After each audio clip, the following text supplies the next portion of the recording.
Et il nous sauve du péché.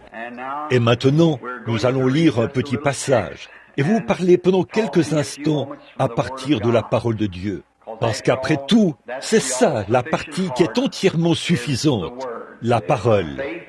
La foi vient de ce qu'on entend vient de la parole de Dieu.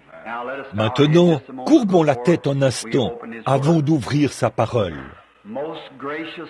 Ô Seigneur, plein de grâce, nous sommes heureux ce matin du privilège que nous avons de nous tenir dans ta présence,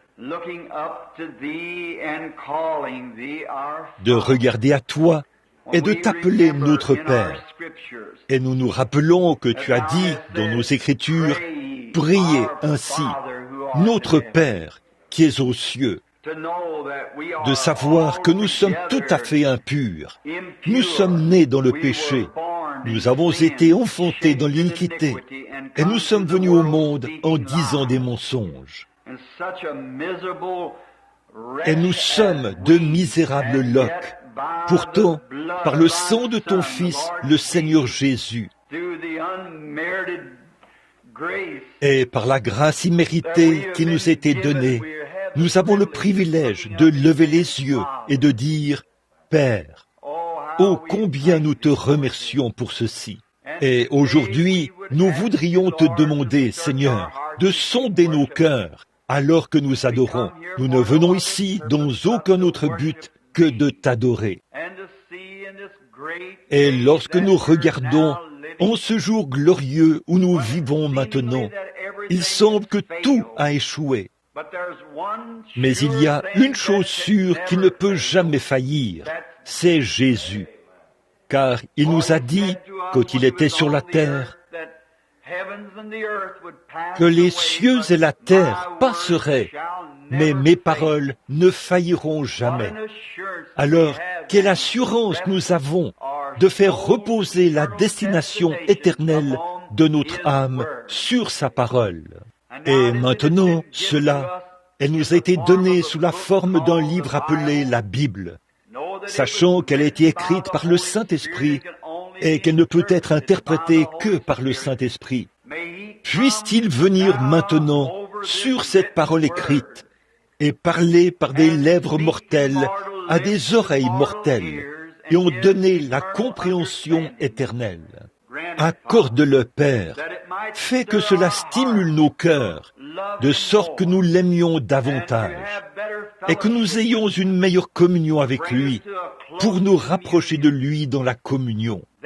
Aussi, nous voudrions te demander ce matin, Seigneur, il y a beaucoup de malades et de gens qui ont des besoins ici dans l'Église et partout dans le pays. Puissions-nous recevoir les bienfaits des meurtrissures de son corps sur le nôtre aujourd'hui, car il est écrit ceci, il était blessé pour nos transgressions, c'est par ces meurtrissures que nous avons été guéris. Et comme David s'est écrié autrefois, mon âme bénit l'Éternel et n'oublie aucun de ses bienfaits. C'est lui qui pardonne toutes tes iniquités, qui guérit toutes tes maladies. Accorde aujourd'hui, Seigneur, qu'au cours de cette adoration, chaque personne ici qui a besoin de l'une de ces choses, le salut pour son âme ou la guérison pour son corps, puissions-nous jouir des bienfaits de ce grand sacrifice suprême aujourd'hui. Nous nous soumettons à toi maintenant, Seigneur, et nous te prions de parler à travers nous, d'entendre à travers nous et d'exaucer nos prières. Car c'est au nom de ton Fils béni, le Seigneur Jésus notre Sauveur, que nous le demandons. Amen. Il y a tant de bonnes choses dans la parole de Dieu qu'il est difficile pour toute personne de choisir un passage de l'Écriture en particulier.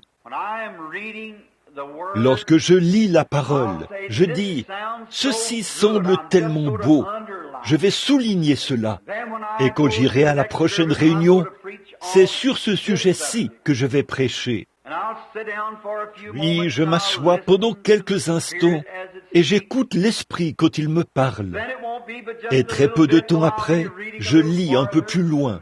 et je trouve quelque chose qui semble encore mieux. Je souligne cela et je dis, c'est de ceci que je vais parler la prochaine fois que j'irai à l'église. Et avant longtemps, dans ma Bible, il est inscrit certaines choses dont je vais parler quand j'irai à l'église.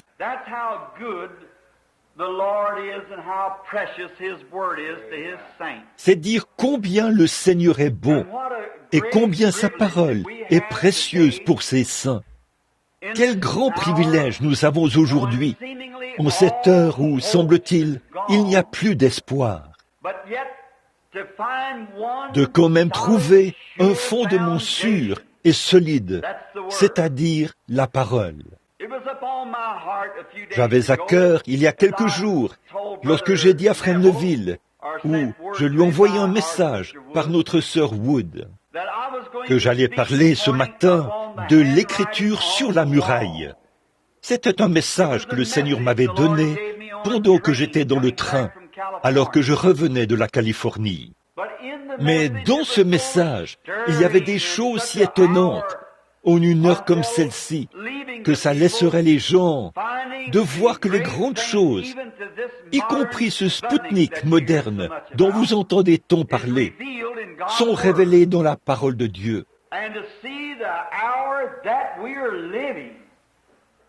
Et de voir l'heure où nous vivons, nous sommes certainement à la fin. Ainsi donc, laissez les gens dans cet état-là, sans apporter un autre message après cela, pour donner espoir à l'Église. Ça laisse les gens dans le questionnement et ça les rend nerveux. Alors j'ai pensé que j'attendrais jusqu'à dimanche prochain, lorsque je serai de retour. Et là, je parlerai de l'écriture sur la muraille, le dimanche matin. Et ensuite, le dimanche soir, je parlerai de l'enlèvement de l'Église avant la tribulation. Ainsi donc, si ces choses sont si proches, alors l'enlèvement est plus proche que cela. Si l'Église part pendant avant la tribulation. Donc, je suis sûr que vous comprenez que c'est là qu'elle part. Maintenant, je veux lire dans le livre de l'Apocalypse, le chapitre 3, qui se rapporte à l'Église d'aujourd'hui. Je lirai à partir du verset 14. Apocalypse 3, 14. Écris à l'ange de l'église de Laodicée, voici ce que dit l'Amen, le témoin fidèle et véritable, le commencement de la création de Dieu. Je connais tes œuvres, tu n'es ni froid ni bouillant. Puisses-tu être froid ou bouillant? Ainsi, parce que tu es tiède et que tu n'es ni froid ou bouillant, je te vomirai de ma bouche. Parce que tu dis, je suis riche, je me suis enrichi et je n'ai besoin de rien. Et parce que tu ne sais pas que tu es malheureux, misérable, pauvre, aveugle et nu. Je te conseille d'acheter de moi de l'or éprouvé par le feu, afin que tu deviennes riche, et des vêtements blancs, afin que tu sois vêtu et que la honte de ta nudité ne paraisse pas. Et un collier pour oindre tes yeux, afin que tu vois. Moi, je reprends et je châtie tous ceux que j'aime. Aie donc du zèle et repens-toi.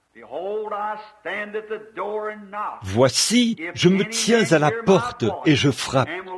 Si quelqu'un entend ma voix et ouvrira la porte, j'entrerai chez lui. Je souperai avec lui et lui avec moi. Maintenant, c'est de ce verset 20 que je souhaite prendre le sujet pour voir si Dieu nous donnera un contexte. Je me tiens à la porte et je frappe. Tout ce message que nous venons de lire ce matin, ce sont les paroles de Christ lui-même, après sa résurrection, qui s'adressent au dernier âge de l'Église. D'après ce que nous avons compris, il y avait 7 églises en cette époque-là, les 7 églises d'Asie. Chacune d'elles avait un ange, et ces anges étaient envoyés pour guider ces églises tout au long de l'âge. Et nous arrivons maintenant à la fin du dernier âge de l'Église, l'Odyssée. Et c'est vraiment inhabituel de voir combien ce passage est frappant ce matin, et combien cela se rapporte à l'Église d'aujourd'hui, de voir cet état de tiédeur et d'indifférence dans l'Église. Et combien ils disent « Oh, nous avons un grand programme en cours, nous construisons une église d'1 million de dollars, et notre église prospère, nous avons plus de membres que jamais, notre pasteur est mieux rémunéré, et tout va bien dans l'ensemble. » Si ce n'est pas là la tendance actuelle. Mais malgré tout, la Bible dit, tu es nu, pauvre, misérable, aveugle. Imaginez un peu que quelqu'un soit nu, pauvre, misérable et aveugle, et qu'il ne le sache pas. Eh bien, s'il le savait, il essayerait de s'améliorer. Il quitterait rapidement la rue pour aller chercher des vêtements. Il essaierait de s'améliorer, mais s'il est dans cet état-là et qu'il ne le sait pas, c'est vraiment affreux. Maintenant, face à tout ça, ce n'est pas ça mon sujet. Jésus a dit, « Je me tiens à la porte et je frappe. Et si quelqu'un ouvre la porte, j'entrerai chez lui, je souperai avec lui et lui avec moi. » Quelle invitation à un peuple qui vit en ce jour-ci de voir ces choses horribles que nous voyons maintenant et d'avoir une si glorieuse invitation. Je me tiendrai à la porte et je frapperai. Et si quelqu'un entend et ouvre, j'entrerai chez lui et je souperai avec lui et lui avec moi. Quelle communion, quel privilège, quelle communion. Il se tient à la porte et frappe. Quand ce grand artiste, son nom m'échappe en ce moment, il a peint le tableau de Jésus qui frappe à la porte. Tout tableau, avant de devenir un tableau célèbre, doit passer par la galerie des critiques, où des gens qui sont des artistes de renom critiquent le tableau. Ils relèvent tous les défauts qu'il contient. Ainsi, après que ce célèbre tableau était pratiquement arrivé au terme de son passage dans la galerie des critiques, une question a été posée à l'homme qui avait soumis la peinture. Un critique a dit, « À mon avis, il n'y a qu'une seule chose qui cloche dans votre tableau. » Il a dit, « Vous avez oublié de mettre le loquet sur la porte. » Et le peintre a dit, « Oh non, vous comprenez mal. Si le loquet était à l'extérieur, il soulèverait le loquet et entrerait. Mais le loquet est à l'intérieur. C'est celui qui est à l'intérieur qui doit soulever le loquet. C'est comme ça. Jésus, bien qu'il soit plein de miséricorde et plein de compassion, c'est quand même vous qui le laisserez entrer ou l'empêcherez d'entrer. Le loquet se trouve de votre côté. Pourquoi un homme frapperait-il à la porte d'un autre? Quelle en serait la raison? Eh bien, ce serait pour pouvoir entrer. Il veut entrer, il a quelque chose dont il veut parler, ou quelque chose à vous montrer. Quand il frappe à votre porte, ils veulent être admis dans la maison, ou avoir un peu de communion fraternelle, ou ils ont quelque chose à vous dire. C'est pour ça que Jésus frappe à la porte. Que penseriez-vous de ces nombreux appels qui ont retenti sur les portes des gens tout au long des âges? Faisons un retour en arrière pendant quelques instants. Pensons au grand César Auguste, à l'époque de l'Empire romain. Qu'en serait-il si un fantassin avait vécu quelque part dans une petite cabane et que César Auguste était sorti de son palais, soit allé à cette petite cabane où vivait son fantassin et avait frappé à la porte? Quelle joie cela aurait procuré à ce fantassin! Voyons, le grand empereur de Rome était à sa porte et il voulait lui parler. Oh, il aurait été heureux. Il aurait ouvert la porte et serait tombé sur sa face et aurait dit, « Grand empereur, entrez dans mon humble demeure.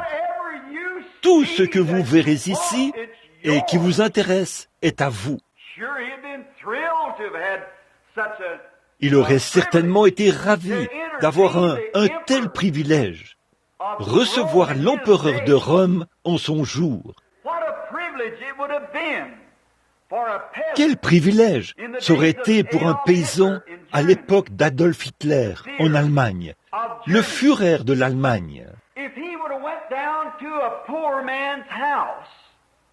S'il était allé chez un homme pauvre et avait frappé à la porte, et que cet homme était allé à la porte, avait soulevé le rideau et avait regardé.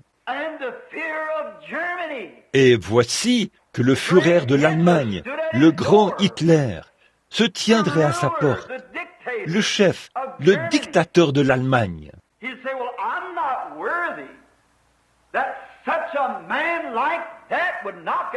Il dirait, « Eh bien, je ne suis pas digne qu'un tel homme frappe à ma porte. » Voulez-vous dire qu'Hitler veut me parler, à moi, un paysan?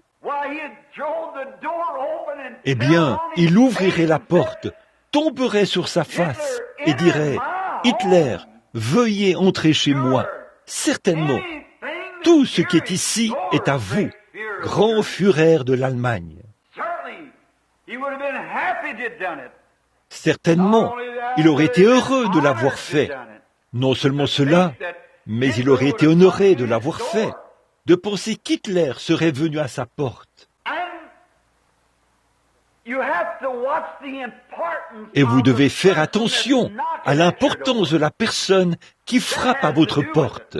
Ça compte. Si c'était un mendiant, vous auriez peut-être le droit de fermer la porte ou de ne pas aller à la porte. Si vous n'aviez rien à lui donner et que vous étiez mal à l'aise devant ce mendiant. Mais s'il s'agissait de quelqu'un d'important, je dirais qu'aujourd'hui, si le président Dwight Eisenhower venait ici à Jeffersonville aujourd'hui et qu'il frappait à la porte de n'importe quel bon démocrate, vous vous sentiriez vraiment honoré d'aller à la porte accueillir le président Eisenhower. Même si vous êtes en désaccord avec lui sur le plan politique, ça vous toucherait certainement qu'il frappe à votre porte. Pourquoi donc? C'est le président des États-Unis. C'est un homme très important. Et même si vous êtes en désaccord avec lui sur le plan politique, ce serait un honneur pour tout démocrate dans cette ville ou dans n'importe quelle autre ville de recevoir le président Dwight Eisenhower en raison de l'importance qu'il a en tant que président des États-Unis. C'est un grand homme, un homme honorable, et il occupe un poste honorable. Tout récemment, la reine est venue d'Angleterre. Elle est allée au Canada. Elle a fait une visite à travers tout le Canada.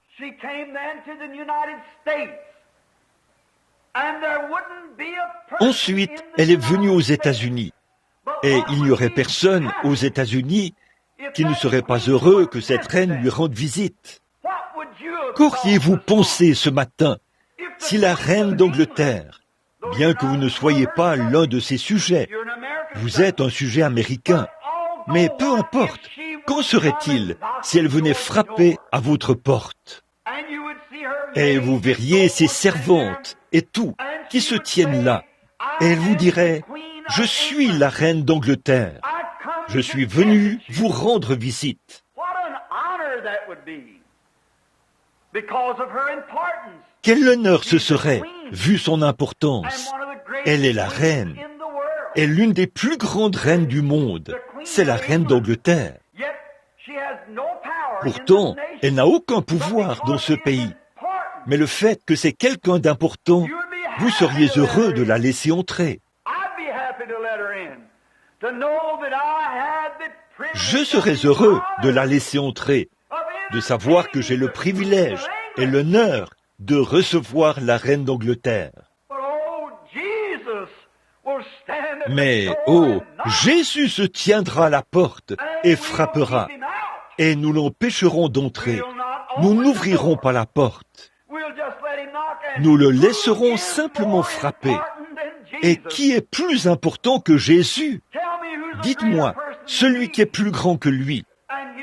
Et ici, il dit, je me tiens à la porte et je frappe. Et si quelqu'un ouvre, j'entrerai. Si vous aviez tous les Césars, tous les Hitler, tous les grands hommes et femmes du monde devant votre porte, jamais un seul de tous ces gens, tout cela réuni, il ne serait rien comparé à celui qui se tient à la porte chaque jour et qui frappe à votre cœur, le Seigneur Jésus. Il veut entrer, il veut vous parler. Vous êtes l'un de ses sujets. Vous avez été fait à son image. Vous êtes un être humain qui a été fait à l'image de Dieu. Il désire ardemment vous parler. Il ne va pas seulement vers les grands, les célébrités. Il vient aussi vers les pauvres et les nécessiteux. Quiconque entendra ma voix et ouvrira la porte, j'entrerai et je parlerai avec lui. Pensez un peu à ce que ça veut dire ce matin.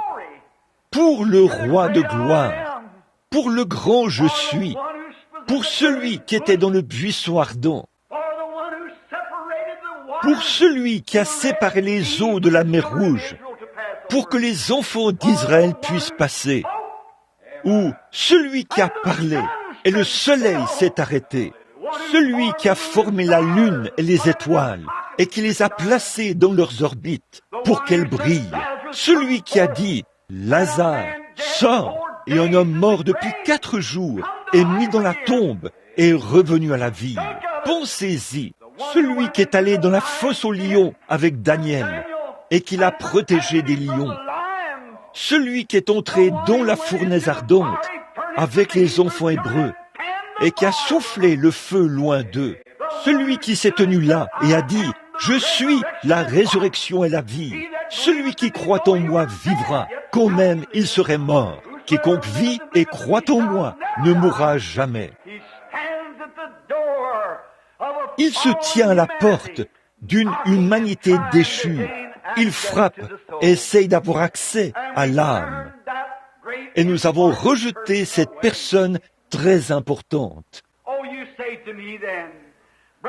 Oh, alors vous me dites, frère Branham, je ne suis pas d'accord avec vous là-dessus, parce que je l'ai déjà laissé entrer.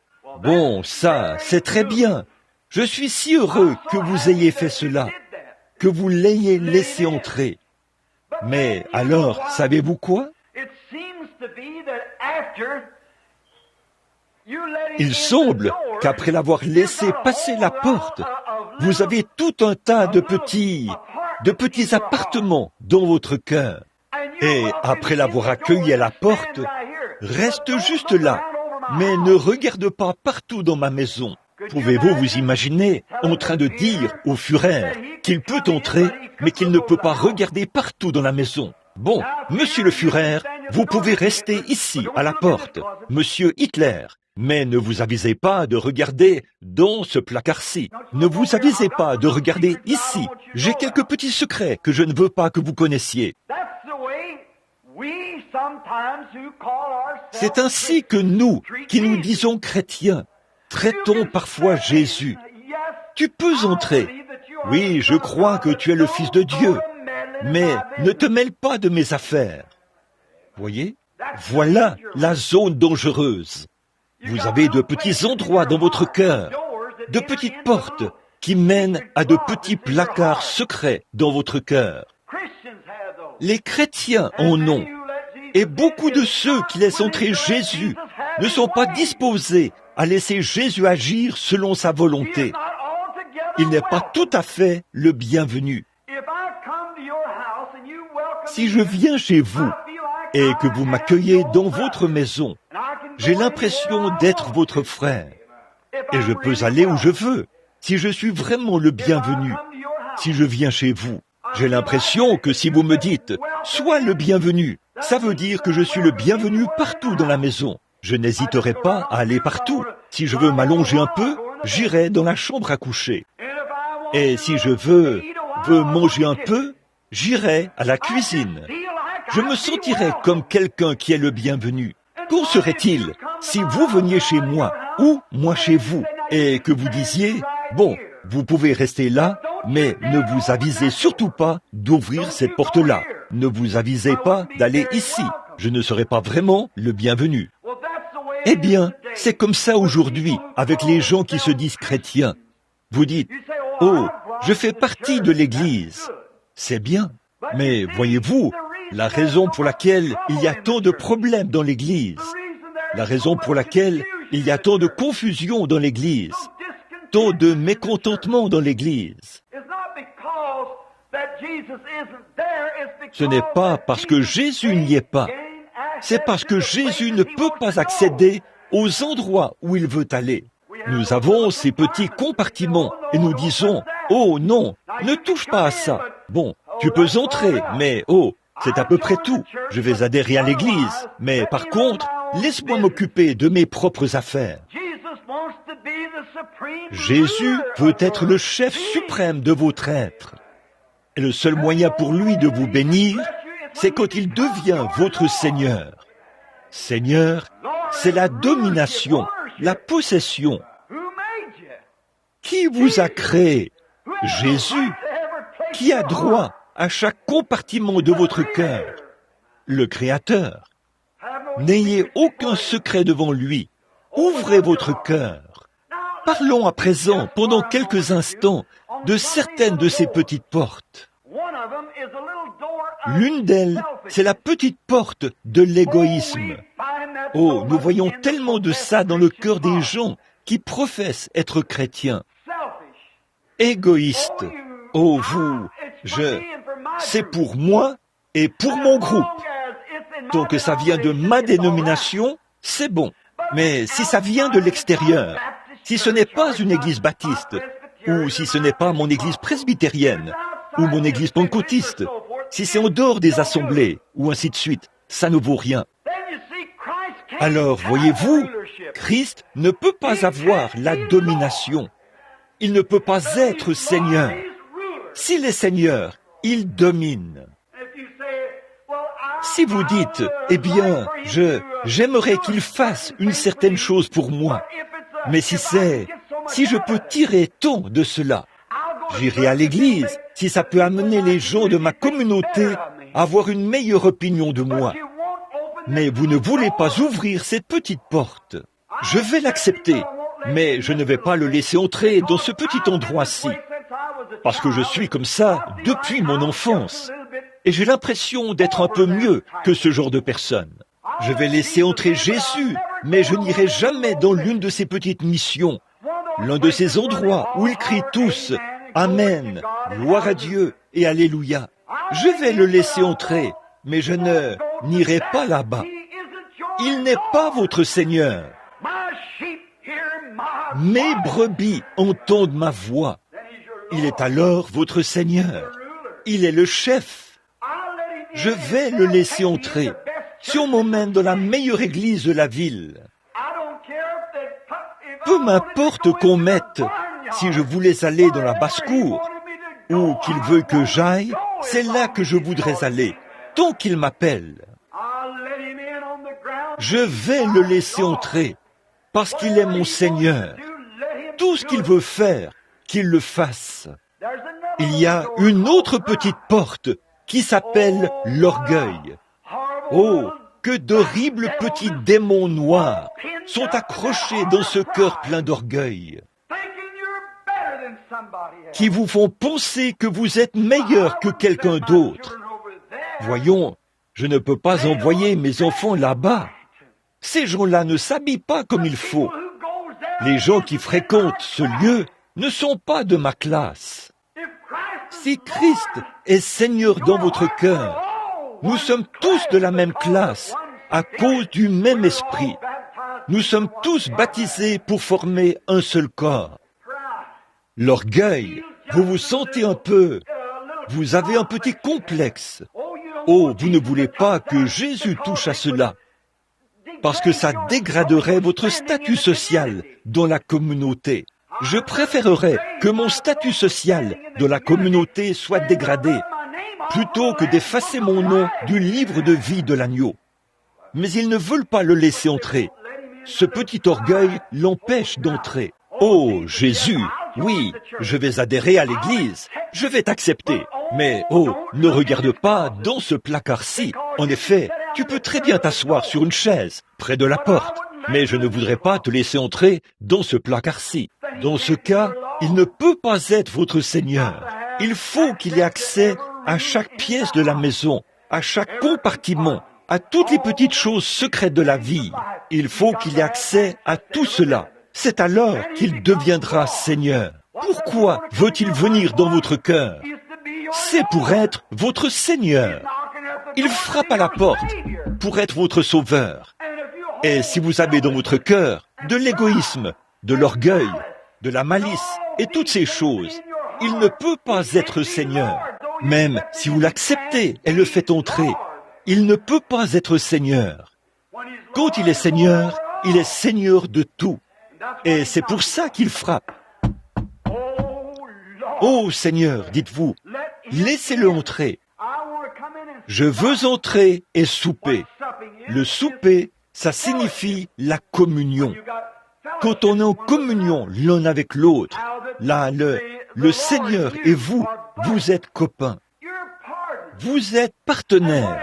Et tout ce que vous avez, il l'a aussi. Donc, tout ce qu'il a, vous l'avez aussi. Vous voyez, il devient vous pour que vous puissiez devenir lui. Et vous avez tout en commun. Ensuite, il y a à l'intérieur du cœur une autre petite porte dont j'aimerais parler ce matin. Et cette petite porte, c'est la porte de la foi. Tellement de gens qui professent être chrétiens ne veulent pas ouvrir la porte de la foi. Bon, vous dites, Seigneur, tu peux entrer. C'est vrai, mais je ne crois pas que toute la Bible est vraie. J'accepte ce que dit mon Église, mais je n'accepte pas le reste. Comment le Seigneur va-t-il vous bénir dans ce cas? Comment peut-il être votre Seigneur et votre guérisseur s'il ne peut pas ouvrir la porte de la foi à l'intérieur de votre cœur? S'il peut entrer et que vous l'accueillez, il va ouvrir cette porte. Et il va entrer dans cette foi que vous avez. Et il va souper avec vous à la porte de la foi. Oh, je veux l'accueillir ce matin dans mon cœur, dans chaque pièce, dans tout ce que je suis. Je veux l'accueillir à chaque porte, l'ouvrir toute grande, me tenir là et embrasser la coupe de bénédiction avec lui à la porte et dire, oui Seigneur, tout ce que je suis et tout ce que j'ai et tout t'appartient. Tenons-nous à cette porte, Seigneur, et communions les uns avec les autres. Ayons la communion à la porte de la foi, Seigneur. Ayons la communion à la porte de l'orgueil, Seigneur. Ayons la communion à la porte de l'égoïsme, Seigneur. Oh, tout cela de moi, Seigneur. La foi. Oh, vous dites, je vais adhérer à l'Église, mais je crois que les jours des miracles sont passés. Alors, vous refusez de laisser le Seigneur passer la porte de la foi et se manifester à vous. Oh oui, dites-vous, mais frère Branham, je suis chrétien. Je sais que vous êtes chrétien, mon cher, et j'apprécie cela, en ayant accepté le Seigneur. Mais vous vivez en dessous de vos privilèges. Vous gardez votre porte fermée. Vous courez d'un endroit à l'autre, et ainsi de suite. Parce que vous ne croyez pas. Vous devez ouvrir cette porte de la foi et le laisser entrer. Et là, il vous donnera ce que votre cœur désire. Celui qui se confie en l'Éternel renouvellera sa force. Ils prendront leur vol comme les aigles. Ils courront sans se lasser. Ils marcheront sans s'épuiser. Si vous demeurez en moi et que mes paroles demeurent en vous, demandez ce que vous voudrez. Cela vous sera accordé. Oh, je vous le dis, en vérité, si vous dites à cette montagne, « ôte-toi de là », dans le lexique grec original, il est dit, « sois soulevé et jeté dans la mer », et croyez que c'est en train de se produire. Oh là là, croyez que c'est en train de se produire. Ce que vous aurez dit vous sera accordé. Certainement. Oh, il n'est pas nécessaire que cela arrive à l'instant même. Il n'est pas nécessaire que cela arrive ainsi. Certainement pas. Tant et aussi longtemps que vous croyez cela, c'est là que les chrétiens échouent aujourd'hui. La Bible dit, la foi est la substance des choses qu'on espère. C'est une démonstration de celles qu'on ne voit pas. Alors, que diriez-vous de cela? Or, ce n'est pas un mythe, ce n'est pas une pensée, ce n'est pas une espérance, ce n'est pas un souhait. C'est une substance. C'est en fait quelque chose que vous possédez. Par exemple, je viens vous voir et je vous dis, « J'ai faim, il me faut du pain. » Et vous dites, « De quoi avez-vous besoin? Combien vous faut-il? » Il me faut 25 cents pour acheter une miche de pain. J'ai faim. Et vous dites, voici les 25 cents. Or, 25 cents, c'est le pouvoir d'achat d'une miche de pain. Et tant que j'ai les 25 cents, je la possède. C'est une substance. Je peux être tout aussi heureux étant ici avec les 25 cents, alors que le pain se trouve sur la rue Spring. Oh, béni soit son nom. Vous ne le laissez pas entrer. Ouvrez cette porte de la foi. Quand il dit quoi que ce soit, c'est la vérité. Quand il vous fait une promesse, c'est ça la substance. Quand la foi s'ancre et que vous êtes convaincu que Dieu ne peut pas mentir, c'est réglé. Maintenant, j'ai les 25 cents. Ce n'est pas le fruit de mon imagination. Je possède les 25 cents. Je passe la porte. Eh bien, je suis tout aussi heureux que si j'avais le pain en main, car j'ai le pouvoir d'achat. Et si j'ai la foi, les œuvres sont accomplies. S'il peut ouvrir cette porte, entrez et me donner la foi de Dieu dans mon cœur. C'est accompli une fois que je peux vraiment croire en lui. Il se peut que cela ne se produise pas sur le champ. Vous savez, la Bible dit que Moïse s'est montré ferme, comme voyant celui qui était invisible. Beaucoup d'entre vous sont allés voir les 10 commandements, qui est à l'affiche à Louisville depuis un certain temps, un merveilleux film. Eh bien, Moïse s'est montré ferme, comme voyant celui qui est invisible. L'invisible, il s'est montré ferme, ce qui signifie qu'il a tenu bon. Abraham, lorsqu'il a reçu la promesse, alors qu'il avait 75 ans, qu'il allait avoir un enfant de Sarah, c'était réglé. À l'heure même où Abraham a ouvert son cœur et la porte de sa foi et a dit « Il en sera ainsi ». Au fur et à mesure qu'il vieillissait, la Bible dit, il ne s'est jamais affaibli par incrédulité, mais il fut fortifié dans la foi, donnant gloire à Dieu, car il savait qu'il était capable d'accomplir ce qu'il avait dit. Voilà la foi. Les années ont passé, et chez Sarah, aucun changement. Mais il ne douta point par incrédulité au sujet de la promesse de Dieu, mais il fut fortifié, donnant gloire à Dieu. Nous qui prétendons être chrétiens, nous laissons entrer Jésus. Nous disons, « Oh, je suis chrétien » et on peut très bien prier pour vous, ou vous oindre, ou faire ce que Dieu dit de faire. Ou il peut faire un miracle devant vous, et vous voyez cela. Mais si vous n'êtes pas guéri instantanément, eh bien, voilà, je ne l'ai pas obtenu.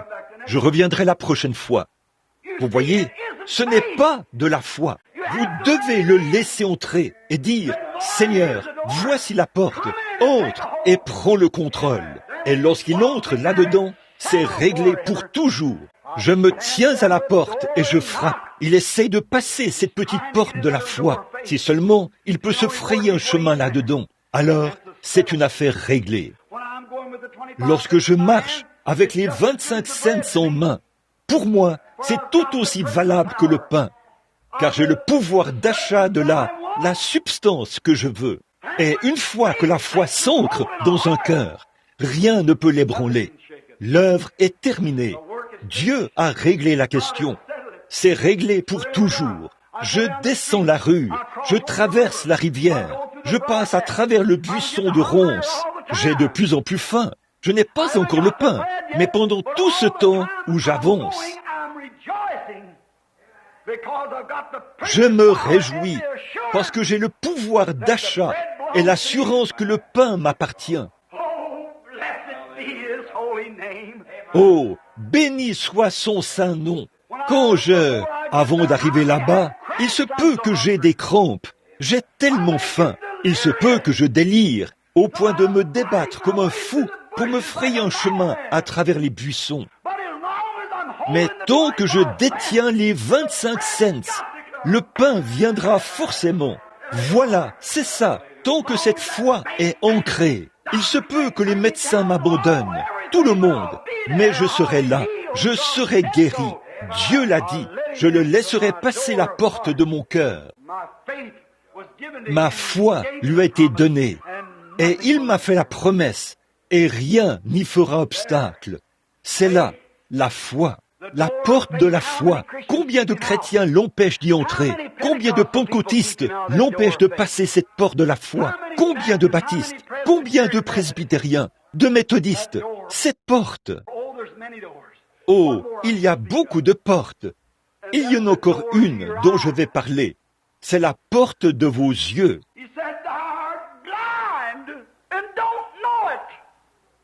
Il a dit, tu es aveugle et tu ne le sais pas. Il parle de l'Église d'aujourd'hui, qui est aveugle spirituellement. Je parlais l'autre jour, et ceci, je ne peux pas le dire publiquement, mais pour frère Sussman, là, et pour beaucoup d'autres, Léo et Jean et les autres, à quoi cela va-t-il aboutir? Et je dis, pourquoi les gens ne peuvent-ils pas voir ces choses? Pourquoi ne peuvent-ils pas comprendre?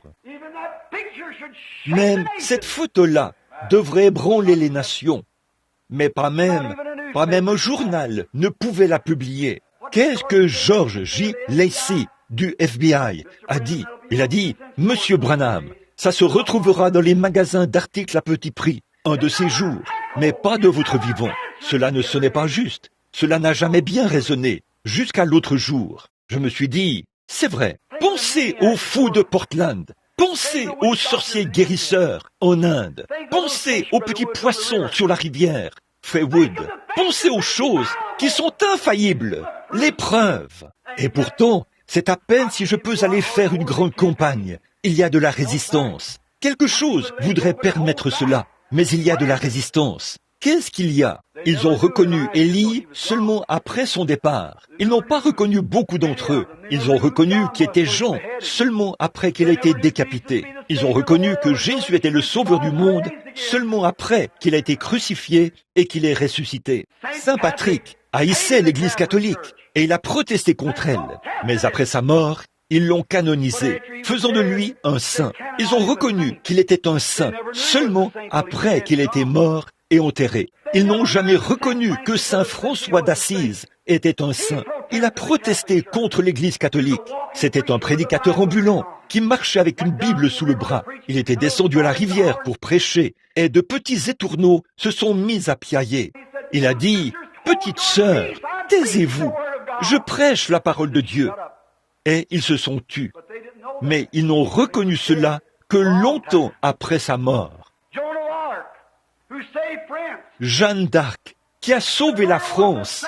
Cette jeune fille était une sainte. Elle était spirituelle.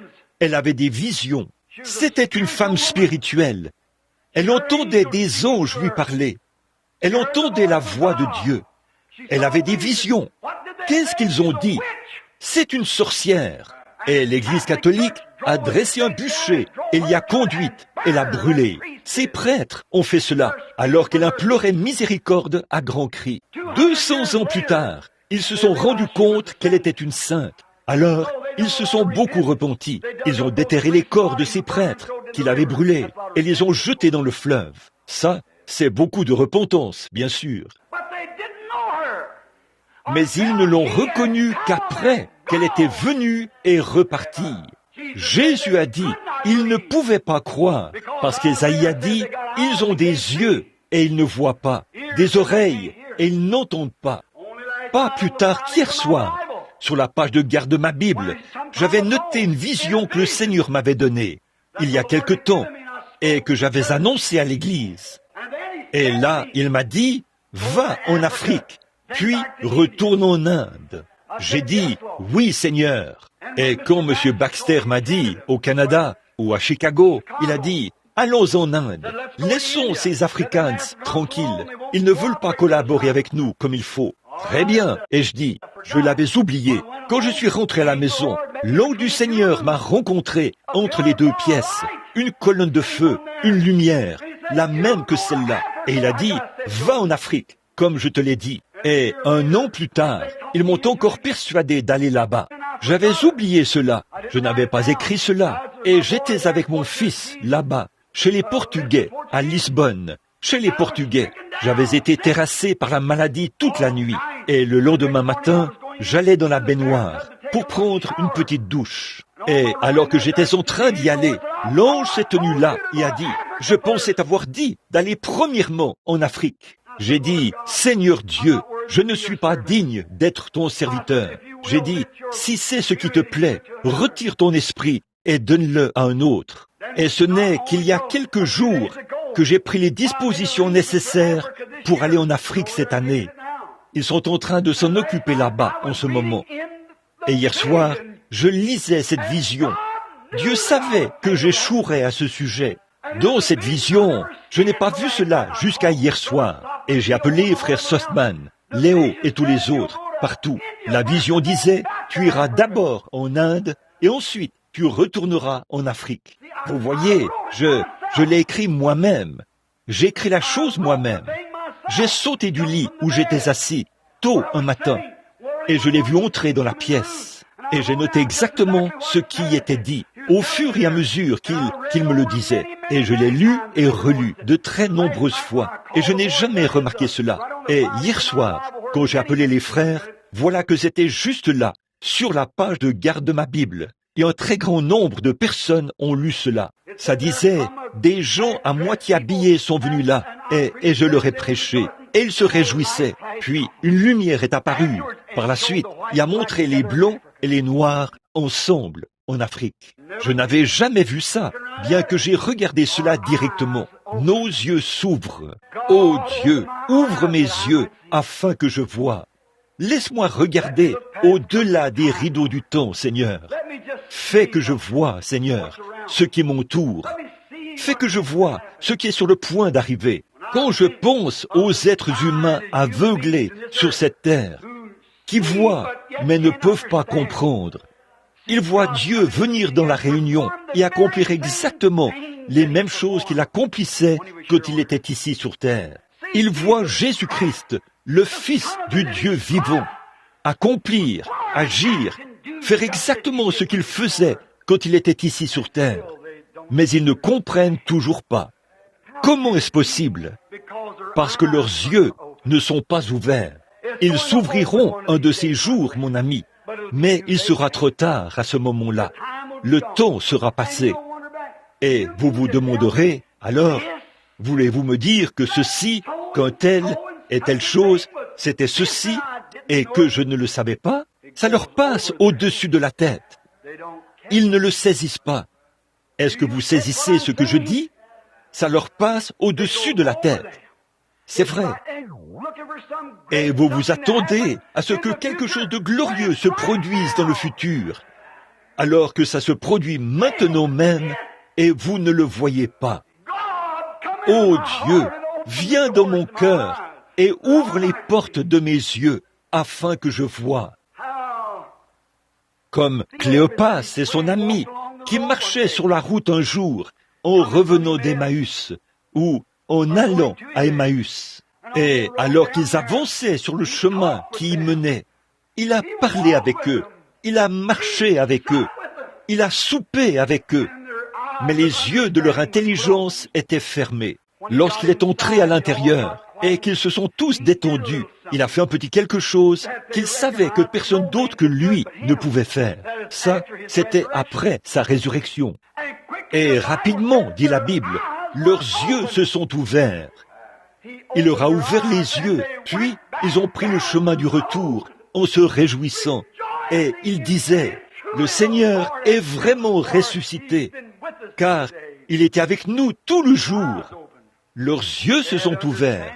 Ils avaient compris.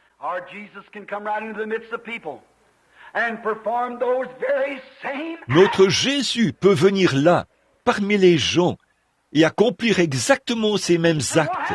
Et qu'arrive-t-il? Les gens repartiront en disant, c'est de la télépathie mentale. Oh, c'est peut-être un spirit ou un diseur de bonne aventure. C'est quelque chose comme ça qui s'est produit. Oh, si Dieu nous ouvrait les yeux et nous permettait de voir ce que sont ces choses. Cette porte de l'œil se trouve à l'intérieur du cœur. Ce n'est pas ce que vous voyez de vos yeux. Ça, ce n'est pas voir, c'est regarder. Jésus a dit à Nicodème, si un homme ne naît de nouveau, il ne peut voir le royaume de Dieu. On ne voit pas cela avec ses yeux, on le voit avec son intelligence. On regarde avec ses yeux et on comprend avec son cœur. Alors, la porte de vos yeux est à l'intérieur de votre cœur, parce que c'est la porte de votre intelligence. Oh, je comprends que Jésus a dit qu'il ferait cela dans les derniers jours. Je comprends que ces choses sont le signe de Dieu. Alors, comme c'est différent, comme cela devient une réalité pour vous, comme les choses changent, si nos yeux sont ouverts, il est avec vous tout le temps. Il vous aide. Il se tient à votre porte chaque jour. Mais vous ne reconnaissez pas cela. Il y a quelque temps, j'ai entendu un prédicateur dire quelque chose qui m'a frappé. C'était là-bas, dans le sud. Il y avait là un vieil homme, un homme de couleur, c'était un brave homme. Mais on n'arrivait pas à l'amener à s'aligner avec Dieu. Il ne voulait pas du tout aller à l'église. Et pourtant, c'était un brave homme. Mais on n'arrivait pas à l'amener à aller à l'église.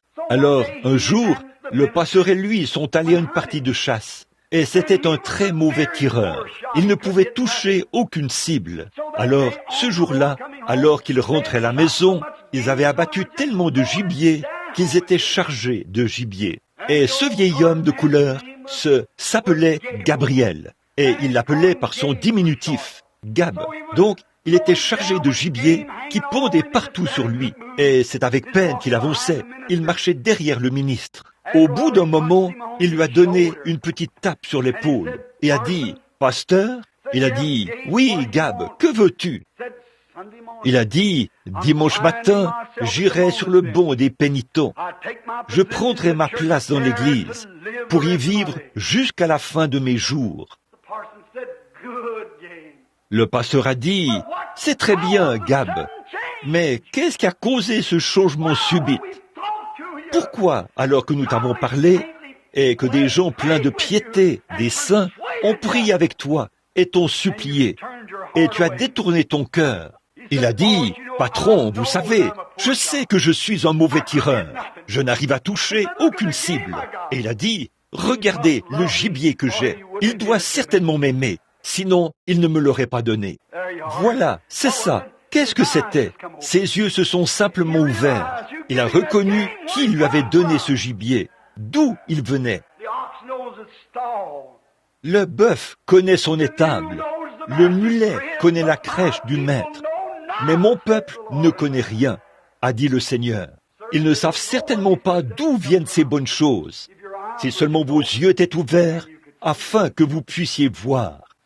Il y a quelque temps, un homme se rendait au bord de la mer. Il allait là-bas pour se reposer. Il voulait se rafraîchir parce qu'il aimait. Il se disait que cela lui ferait plaisir d'entendre les goélands voler au-dessus de l'eau et glisser sur les grandes vagues à crête blanche au moment où elles mugissent et se brisent dans les airs. Et il voulait sentir l'odeur de l'eau salée. Il a dit, ce sera tellement reposant de vivre au bord de la mer pendant quelque temps. Je veux simplement me reposer.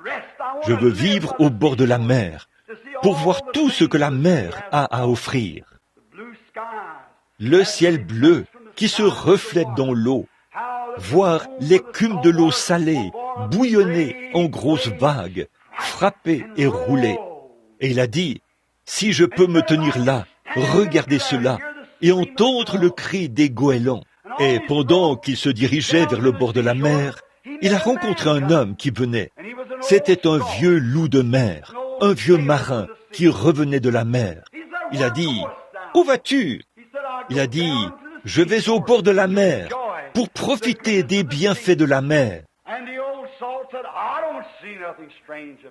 Et le vieux loup de mer a dit, « Je ne vois rien d'étrange à cela. Les eaux ne sont que des eaux. Le ciel n'est que le ciel. Le goéland n'est qu'un oiseau comme un autre. » Vous voyez, il avait tant vu ces choses que c'était devenu banal pour lui. Ça ne l'excitait pas. Et c'est ça le problème avec vous. Vous avez vu la bonté, les miracles et les choses divines de Dieu agir et se mettre en œuvre, si bien que c'est devenu banal pour vous. Vous ne les remarquez plus. Dans les réunions, j'ai remarqué les gens quand le Seigneur, par son discernement, parle directement aux gens dans l'auditoire, exactement comme il l'a fait lorsqu'il a marché en Galilée. Et c'est tout simplement sa promesse, ce qu'il a dit qu'il ferait. Et les gens, quand c'est la première fois, ils disent « Oh, est-ce que c'est jamais ? Oh, ça ne peut être que le Seigneur. » La fois suivante, ça va forcément venir. Et après quelque temps, eh bien, c'est simplement une chose comme une autre. C'est banal, c'est du déjà vu. Vous ne prêtez pas attention à ça. Les yeux de votre intelligence, votre cœur, se ferment à cela. La joie, la bénédiction de savoir que le Seigneur Jésus ressuscité se tient au milieu de nous devrait envoyer chaque âme à des sommets qu'aucune joie de ce monde ne pourrait procurer. Ça devrait vous faire quelque chose. Cela devrait tellement faire vibrer votre foi que vous ouvririez toutes les portes de la foi et tout le reste et diriez « Seigneur Jésus, prends pleinement possession de moi maintenant. Prends-moi sous ta protection. Me voici, viens dans mon cœur. Enlève mon égoïsme. Enlève mes mauvaises compréhensions. Enlève mes doutes. Ouvre mes yeux, Seigneur, afin que je voie. Prends-moi tout entier et sois mon Seigneur. » Tant que l'Église ne fait pas ça, nous marchons dans l'aveuglement. Jésus frappe à la porte et nous le laissons dehors. Prions pendant un instant, alors que nous courbons la tête, tandis que nos têtes sont inclinées en silence. Nos visages sont tournés vers la poussière d'où nous avons été tirés. Et un jour, cette chair mortelle aura pour fin le retour à la poussière. Y a-t-il une telle personne ici ce matin, quelqu'un qui n'a jamais ouvert son cœur de cette manière au Seigneur Jésus et qui voudrait bien lever la main vers lui maintenant pour dire « Jésus, sois miséricordieux envers moi. Que Dieu vous bénisse, monsieur. Que Dieu vous bénisse. Quelqu'un d'autre. Que Dieu vous bénisse, jeune homme. J'ouvre mon cœur en ce moment. Dites « Seigneur Jésus, prends-moi entièrement. Prends pleinement possession de moi. Sois mon Seigneur. » Que Dieu vous bénisse, monsieur. Sois mon Seigneur. Que Dieu vous bénisse, madame.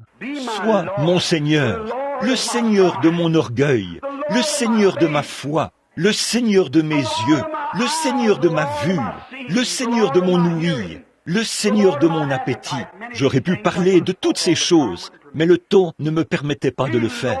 Sois le Seigneur de tout. Que Dieu vous bénisse, madame. Simplement, que Dieu vous bénisse, frère. Prends-moi, Seigneur. Que Dieu vous bénisse, frère. Prends-moi tel que je suis, Seigneur. Que Dieu vous bénisse, sœur. Que Dieu vous bénisse, frère. Que Dieu vous bénisse, là, au fond. C'est ça. Prends-moi tel que je suis et aie un plein contrôle, Seigneur. Que ce ne soit pas moi qui te conduise. Toi, conduis-moi. Un homme disait, que Dieu vous bénisse, mon frère. Un homme a dit qu'il était allé dans un pâturage et qu'il avait attrapé un poney, ici, l'autre jour. Il a mis la corde autour du cou du poney, puis a fait un nœud demi-clé autour de son museau. Et il ramenait le poney à l'étable. Avant qu'il y arrive, c'est le poney qui le conduisait. Voilà ce qu'il en est. Dieu nous attrape et nous essayons de le conduire. Laissons-le nous conduire. Il connaît le chemin. Il a parcouru le chemin. C'est lui qui a créé le chemin. Nous ne connaissons pas le chemin. Pourquoi donc essayons-nous de raisonner ces choses? Soumettons-nous simplement à lui et disons, Seigneur, toi, conduis-moi, je te suivrai. Peut-être avez-vous été chrétien, peut-être que Christ est entré dans votre cœur, mais vous ne lui avez jamais abandonné votre foi. Dites, Seigneur, entre, enlève tous les doutes de mon cœur. Si ta parole le dit, je la crois. Donc, à partir d'aujourd'hui, je te prends comme je veux que tu me donnes ce que le frère vient de dire, quelque chose comme une pièce de 25 cents pour acheter une miche de pain. Et pendant qu'on priera pour les malades ce matin, je vais te recevoir. Je crois que tu vas le faire. Et je vais continuer d'avancer en me réjouissant. Peu importe à quel moment cela va s'accomplir. Ça s'accomplira. Aimeriez-vous aujourd'hui lui ouvrir la porte de votre foi qui se trouve à l'intérieur de votre cœur? Vous le voulez? Alors levez la main et dites, Seigneur, me voici. Que Dieu vous bénisse. Une foule de gens ont la main levée. Thou Lamb of Calvary, Savior divine, now hear me while I pray, and take all my sins away, my unbelief. Oh, let me from this day be wholly thine. Lord Seigneur Jésus, tu vois les mains de ces gens. Tu connais leur cœur. Tu te tiens là. C'est toi qui frappes. Puissent-ils ne pas regarder un mythe mystique, mais puissent-ils regarder directement au visage du Fils de Dieu crucifié. Puissent-ils comprendre ce matin comme jamais auparavant. Accorde-le, Seigneur. Nous avons eu des difficultés. Satan nous a combattus de toutes les manières. Même pour cette réunion ce matin, il n'y avait personne ici pour recevoir les cartes de prière, afin qu'on puisse former une ligne. Pour les gens qui viennent de l'extérieur, afin que tu puisses montrer l'infinie abondance de ta présence, par un don divin et par ta volonté selon ta très grande puissance. Mais tu es le Dieu qui domine sur toutes choses. Tu domines sur les difficultés et les circonstances. Et je te prie, ô Dieu, aujourd'hui, de t'emparer du cœur de chaque personne, d'accéder à chaque pièce et à chaque compartiment. Puisse-il ouvrir entièrement leur cœur maintenant même, et tous ceux qui ont levé la main pour dire qu'ils ont fait preuve d'égoïsme, ou de négligence, ou de choses contraires à ce que tu aurais voulu. Cela montre dans leur vie que tu ne vis pas dans ce compartiment-là. Puisse ce compartiment s'ouvrir maintenant même. Et Seigneur Jésus, entre et établis ta demeure en eux. Et aussi, Seigneur, nous voudrions également prier pour ceux qui sont malades et affligés, afin qu'en cette heure, quelque chose se produise qui donnerait un tel choc à ces gens, pour qu'ils comprennent, prennent conscience de la présence de Jésus-Christ et que leur cœur s'ouvre. Amen.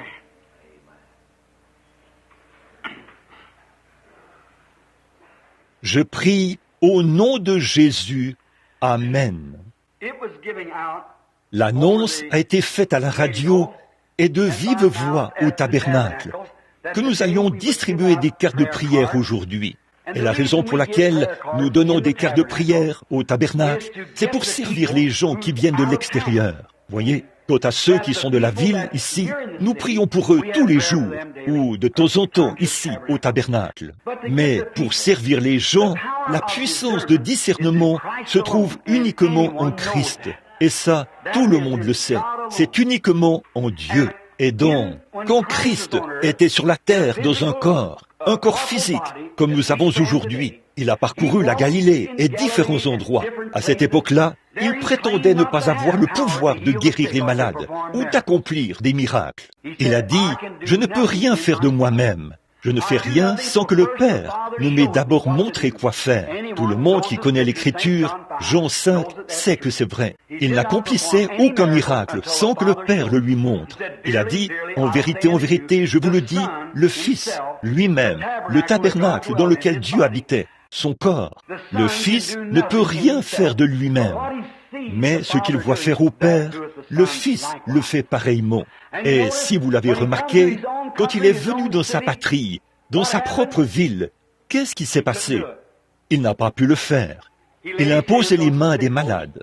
Il s'est retourné et a dit, « En vérité, je vous le dis, un prophète dans sa patrie, parmi les siens, vous savez comment cela a été dit là. Mais il était si bienveillant vers nous en nous permettant d'avoir quelques réunions de ce genre. C'est vrai. Quel en est le but? C'est pour que cette ville, les gens d'ici et des environs, qui n'ont jamais été dans les autres réunions, sachent qu'il est le Dieu vivant. Il a dit, vous ferez, vous aussi, les choses que je fais. Vous ferez ces mêmes œuvres. Il a dit, encore un peu de temps, et le monde ne me verra plus. Mais vous me verrez, car je serai avec vous et même en vous jusqu'à la fin de l'âge. C'est vrai. Et vous ferez, vous aussi, les choses que je fais jusqu'à la fin de l'âge. Je crois que nous vivons au dernier jour de la dispensation des nations. Toutes les conditions sont parfaitement réunies, maintenant même, pour la fin des temps. Mais ce que Christ attend, c'est que l'Église rentre à la maison, comme il l'a été du temps de Noé, usant de patience, ne voulant pas qu'aucun périsse. Il est le même aujourd'hui. Il use de patience maintenant. Il ne veut pas qu'aucun périsse. De grands signes et prodiges se sont produits. Les gens disent, eh bien, nous attendons la venue d'un grand âge. Mon ami, cet âge est pratiquement terminé. C'en est terminé pour les gens des nations. C'est le temps de la fin. Alors, c'est maintenant le moment d'être, de recevoir Christ et d'être prêt. Maintenant, écoutez mon ami, je ne sais pas. Or, il n'y a personne avec une carte de prière dans le bâtiment. Il n'y en a pas une seule.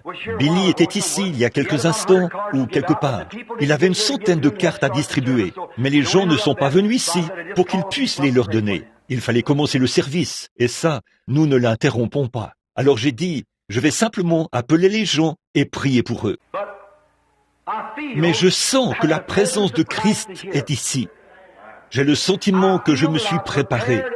Et même ce message qui était donné à l'Église ce matin, dans ce but-là, et d'une manière ou d'une autre, l'ennemi a contrecarré nos plans en quelque sorte. Mais je crois que Christ peut l'emporter sur l'ennemi, si nos cœurs sont droits à son égard. Et beaucoup d'entre vous qui ont levé la main, bien sûr, dès que ce service sera terminé et qu'on fera l'appel à l'autel, je veux que vous veniez ici remercier Dieu de ce qu'il a fait pour vous. Quand vous recevez la foi, qu'est-ce que la foi? Nous pourrions former une ligne de prière ici et faire passer une demi-douzaine de gens ou plus. Le discernement est très puissant. Il pourrait venir ici, sur l'estrade, et vous le remarqueriez. J'ai 48 ans. J'ai eu des visions depuis l'âge d'environ 2 ans. Et pas une seule fois, elles n'ont failli. Il y a même des choses, quand je les disais, je ne savais pas comment ça pourrait se produire. Mais c'est arrivé tel quel, alors c'est Dieu. Voyez, il faut que ce soit Dieu. Alors, si Dieu est présent pour accomplir sa parole, pour prouver qu'il vous ferez, vous aussi, les choses que je fais, alors il prouve qu'il en est ainsi. Alors, ô Dieu, ouvre nos yeux. Si nous pouvions voir cela s'accomplir, alors chaque promesse est vraie. Quand il était sur la terre, juste un instant, quand il était sur la terre, qu'est-ce qu'il a dit? Voici ce qu'il a dit. Il a dit, détruisez ce corps, et en 3 jours, je le relèverai. Sur quoi se basait-il pour dire cela? C'est parce que David, le prophète, avait dit, je ne permettrai pas que mon sein voie la corruption, et je ne permettrai pas, n'abandonnerai pas son âme dans le séjour des morts. Il savait qu'il était le Messie oint. Il savait que c'était là sa position. Et comme il savait que c'était là sa position, maintenant remarquez,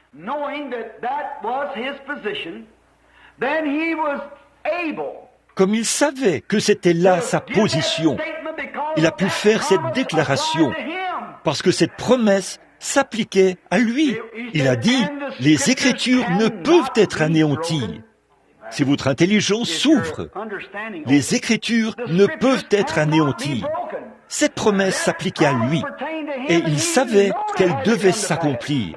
Alors, écoutez mes amis, chaque passage de l'Écriture qui s'applique à vous, chaque promesse qui s'applique à vous, vous appartient, tout autant que celle-là lui appartenait. Certainement. C'est pour ça que je me tiens ici ce matin. Je vais, si le Seigneur le permet, je vais lui demander de faire quelque chose. Et ici, où c'est tellement difficile et tout, dans ma propre, non pas parce que vous ne croyez pas en moi, mais parce que sa parole a dit qu'il en serait ainsi. Voyez, sa parole a dit qu'il en serait ainsi. Je vais lui demander de passer outre la question des cartes de prière. Voyez, je vais lui demander s'il veut bien le faire. Voyez, Maintenant, souvenez-vous, je tiens à bien déclarer ceci, et ces magnétophones sont en marche ici, et il y en a plusieurs là dans la pièce. Je ne dis pas qu'il le fera, voyez, ce n'est pas ce que je dis. Je vais le lui demander, et s'il le fait, nous en serons reconnaissants. Qu'en est-il si le Seigneur, combien personne dans l'auditoire n'a de carte de prière? Combien y a-t-il de malades dans l'auditoire? Des personnes malades, levez la main, ou on veut recevoir quelque chose du Seigneur. Levez la main, où que vous soyez. Eh bien, je peux voir vos visages. Alors, je peux à peu près dire qui vous êtes. Alors je peux dire, et s'il y en a qui sont du tabernacle, je ne veux pas que ce soit ceux-là. Je veux que le Seigneur me montre quelqu'un qui est loin du tabernacle, quelqu'un qui vient de l'extérieur. En fait, si quelqu'un du tabernacle, c'est pour ça que nous distribuons des cartes, pour servir les gens qui ne sont pas du tabernacle. Afin que les gens disent, eh bien, il connaît cette personne. C'est ainsi que le discernement s'opère. Comment cela s'opère-t-il en Italie, en Allemagne, en Suisse, en Afrique et partout ailleurs, partout dans le monde? Comment se fait-il que cela se place ici et annonce des choses qui arriveront 3 ou 4 ou 5 ans plus tard et que cela s'accomplit à la lettre? C'est Christ. Qui était celui qui conduisait les enfants d'Israël dans le désert? Christ, qu'était-il à ce moment-là? Je veux vous demander quelque chose. Réfléchissez à ceci un instant. Qu'était-il? Une colonne de feu. Une colonne de feu. Et quand il est venu sur la terre, il a dit qu'il était cette colonne de feu. Ils ont dit, nos pères ont mangé la manne dans le désert. Il a dit, je suis le pain de vie. Ils ont dit, nos pères ont bu un rocher spirituel. Il a dit, je suis le rocher. Eh bien, ont-ils dit, Moïse l'a vu dans un buisson ardent. Il a dit, avant qu'Abraham fût, je suis. C'est ce je suis qui était dans le buisson. Il a dit, eh bien, je suis venu de Dieu, une colonne de feu. Dieu est lumière, ça nous le savons. Lui, Dieu, il demeure dans l'esprit, pas dans la chair. Et dans cette colonne de lumière, Jésus a dit, je viens de cela et je retourne à cela. Bon, cela ne se trouve peut-être pas dans votre théologie, mais c'est dans la Bible. Jésus l'a dit.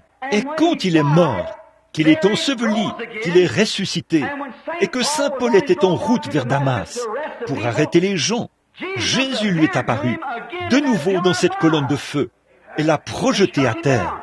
Eh bien, il serait possible que l'un ait pu la voir, et que les autres n'aient pas pu la voir. Les hommes qui étaient avec Paul ne l'ont pas vu. Ils ont dit, nous avons entendu un bruit, mais nous n'avons pas vu de lumière.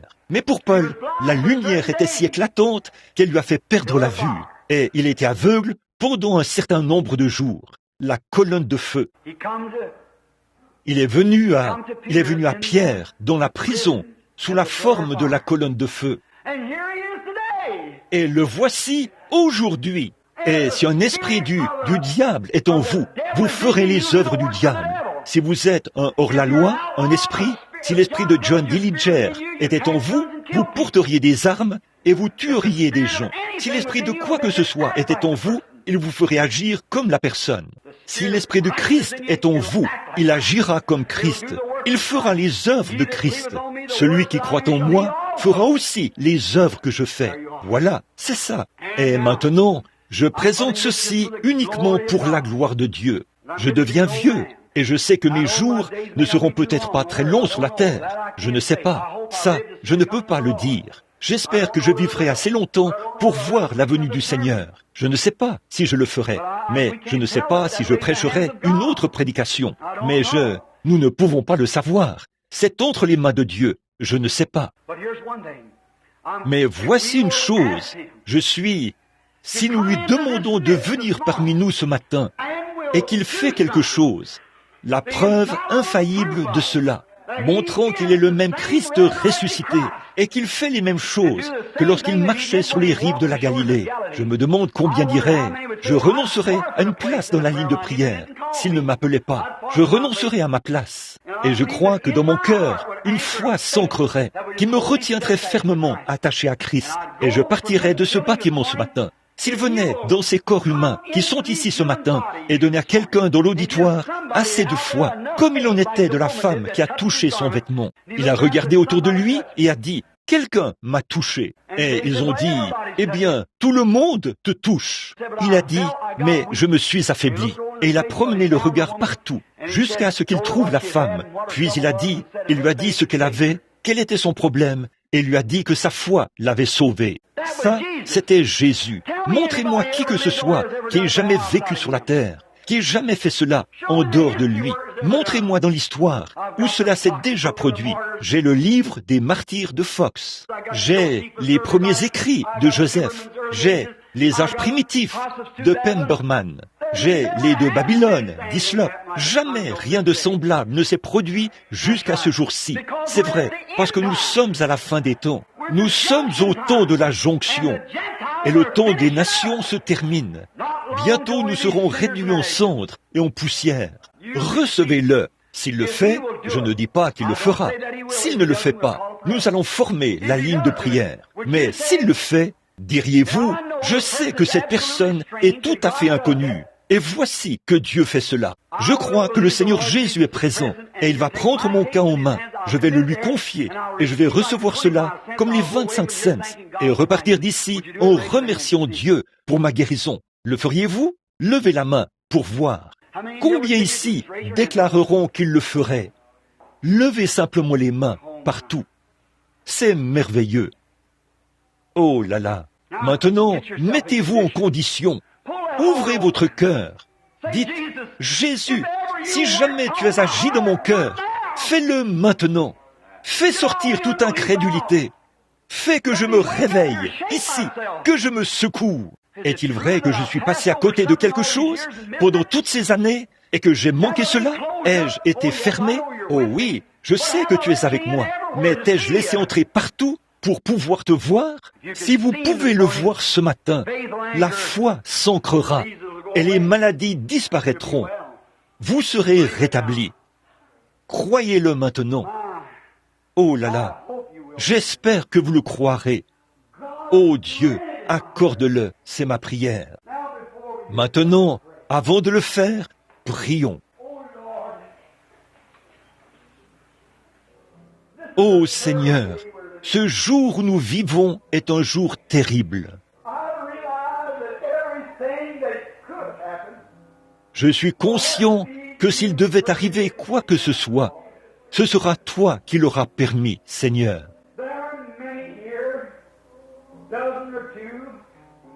Il y en a beaucoup ici, 1 ou 2 douzaines de personnes, qui sont peut-être dans un état grave.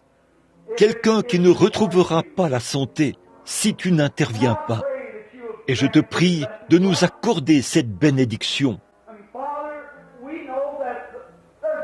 Et Père, nous savons qu'il n'y a qu'un seul moyen de recevoir la foi. La Bible dit que la foi vient de ce qu'on entend. Ce qu'on entend vient de la parole de Dieu. La parole de Dieu dit, Jésus-Christ est le même hier, aujourd'hui et éternellement. La parole de Dieu dit, vous ferez, vous aussi, les choses que je fais. La parole de Dieu dit, tout est possible à ceux qui croient. Et Seigneur Dieu, nous essayons de faire entrer la foi dans le cœur des gens pour que leurs portes s'ouvrent, afin qu'ils puissent voir et connaître la bonté de Dieu. celui qui permet que ces choses arrivent. Maintenant, sois miséricordieux envers nous, Seigneur. Alors que je m'agenouille ici, près de la balustrade de l'autel, ô Dieu miséricordieux, sois miséricordieux envers nous. Je prie pour chaque personne ici, Seigneur, pour ceux du tabernacle, pour ceux qui viennent de l'extérieur, pour tous. Tu as dit, la prière de la foi sauvera le malade. Dieu les relèvera, et s'ils ont commis un péché, il leur sera pardonné. Et nous sommes conscients que ceux qui reçoivent quoi que ce soit, autrement que par la parole, ça ne dure pas très longtemps. Nous pensons aux enfants d'Israël, qui se sont tous achoppés au surnaturel, et ont fini par tomber dans le désert. C'est vrai, Seigneur, et ces gens ont une foi solide en ta parole. Maintenant, accorde ce matin que ta glorieuse présence permette cela, ce que nous demandons, Seigneur, et que les gens puissent connaître et voir la gloire de Dieu. Pour chaque personne qui est ici maintenant, puisse une chose ou une autre, la foi, descendre par les canaux de l'Esprit de Dieu, oindre leur cœur à cet instant, afin que leurs yeux s'ouvrent. Fait qu'au moment où ils quitteront ce bâtiment aujourd'hui, ils diront, notre cœur ne brûlait-il pas au-dedans de nous? Car nous avons vu son être ressuscité. Nous nous posions des questions, mais maintenant nous comprenons. Ô Dieu, ouvre maintenant leurs portes de la foi et entre-y. Puis révèle-leur et fais-leur connaître tes voies et ta volonté. Aide-moi, Seigneur. Je suis un pauvre sujet de ton royaume. Je suis indigne. Et je demande pardon pour mes propres péchés, mes propres doutes, mes craintes, mes offenses, mon indifférence et tout ce que j'ai fait. Seigneur, pardonne-moi et aide-moi à être un de tes vaillants et brillants serviteurs, afin que je puisse magnifier ton nom devant mes frères.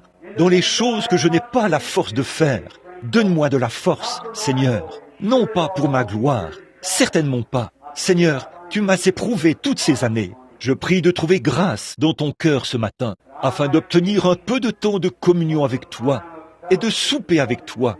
Accorde-le, Seigneur. Je te prie de m'aider maintenant.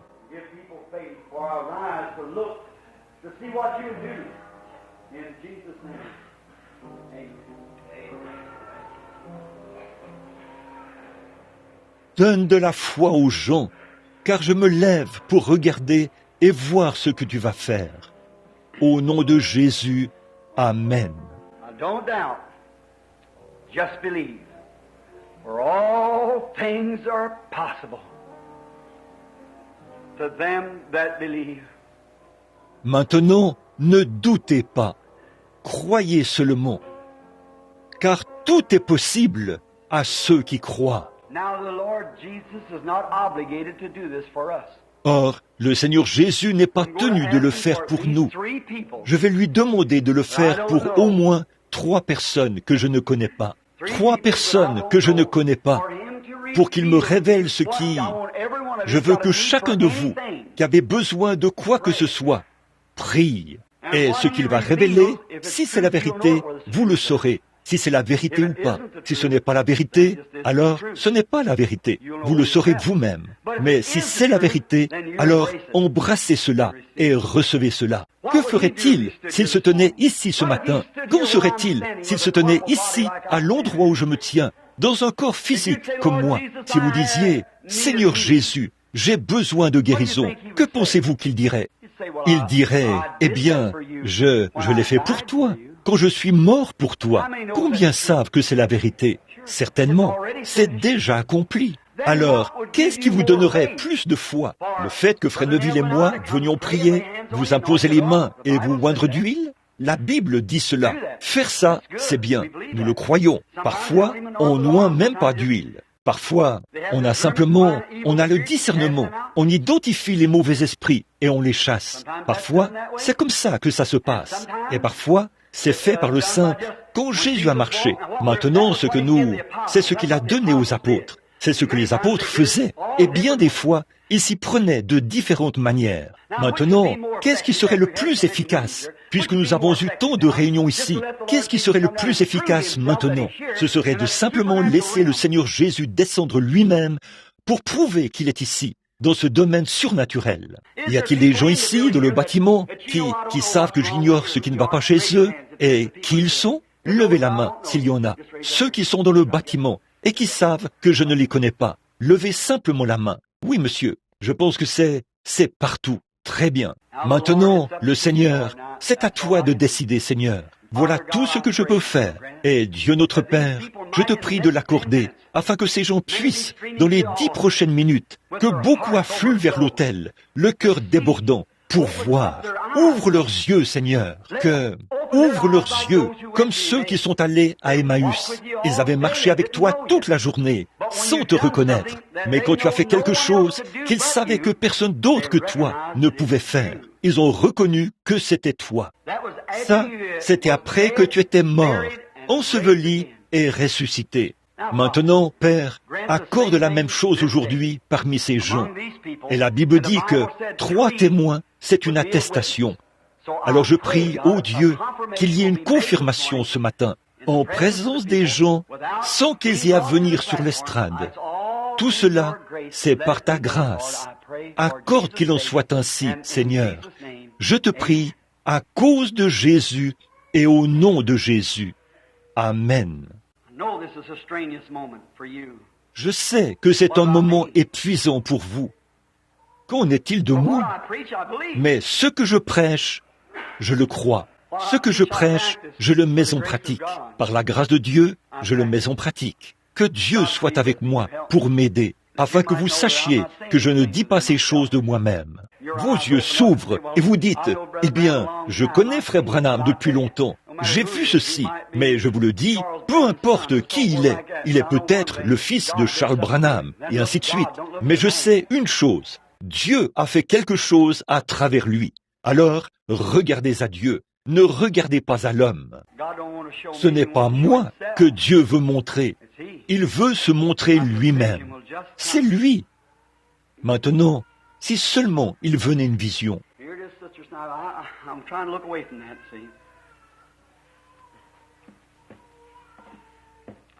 La voici, Sœur Snyder. J'essaie de détourner le regard de ça, voyez. Et, ô Dieu, sois miséricordieux.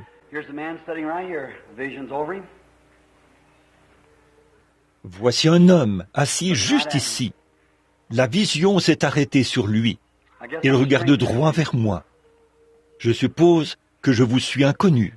Vous essayez de vous débarrasser d'une habitude, n'est-ce pas? Vous essayez d'arrêter de fumer la cigarette, pas vrai? Levez la main si c'est exact. Non, je parle du jeune homme qui est assis là, au fond. Je ne vous connais pas. Nous sommes des inconnus, n'est-ce pas? L'un pour l'autre. Si c'est le cas, faites signe de la main comme ceci. Est-ce que c'est exactement ce pourquoi vous étiez en train de prier à ce moment-là? Très bien. Vous croyez? Qu'est-ce qui fait ça? Qu'est-ce qui l'a touché? La Bible dit ceci. Il est le souverain sacrificateur qui peut compatir à nos faiblesses. Ce n'est pas moi qui l'a touché. Je n'ai jamais vu cet homme. Mais il a touché Christ qui est ici. Et Christ a utilisé mes lèvres et mes yeux pour parler. Vous avez les mains en l'air, jeune homme. Je vois que vous continuez de les garder en l'air. Vous croyez que je suis le prophète de Dieu?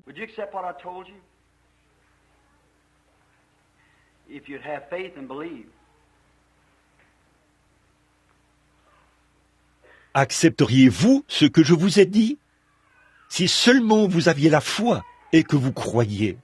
Vous pensez qu'en fait, elle sera sauvée?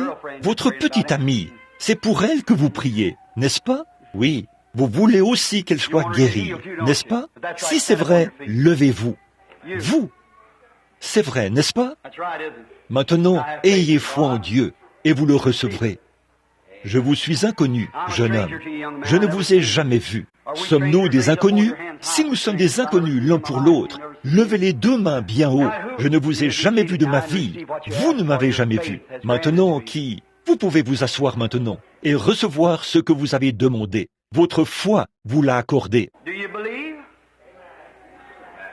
Croyez-vous? C'était une plaisanterie tout à l'heure, n'est-ce pas, sœur? Mais là, ce n'est plus une plaisanterie. Je savais que le Seigneur le ferait, ou je me disais qu'il le ferait. On ne peut pas jouer avec Dieu. Il est réel. Si tu peux croire. Voici une femme assise juste là, de ce côté-ci. Elle prie pour quelqu'un d'autre. Cette femme souffre de nervosité. Elle est de foi catholique. C'est vrai. Elle habite sur l'avenue Meigs, n'est-ce pas? Si c'est exact, levez la main, madame. Très bien. Vous croyez? Alors recevez ce que vous demandez. Si tu peux croire, qu'en est-il de vous, tout au fond, que quelqu'un, vous n'êtes pas très loin, au fond. Christ sait exactement où vous êtes assis. Je vous mets au défi, au nom de Jésus, de croire maintenant. Il est ici, son esprit est ici, sa puissance est ici. Voici un homme assis tout au fond. Il me regarde en ce moment. Il porte une cravate verte, un complet gris, disons. Il prie aussi. Il veut être guéri d'une sorte de problème d'estomac, des problèmes gastriques dans son estomac et ses intestins. C'est vrai. Vous qui êtes assis là-bas, je vais vous dire qui vous êtes. Vous étiez chez le médecin hier et il vous a examiné. C'est exact. Je ne vous connais pas, vous le savez, mais Dieu vous connaît. Votre foi vous a sauvé, monsieur. Loué soit le Dieu vivant.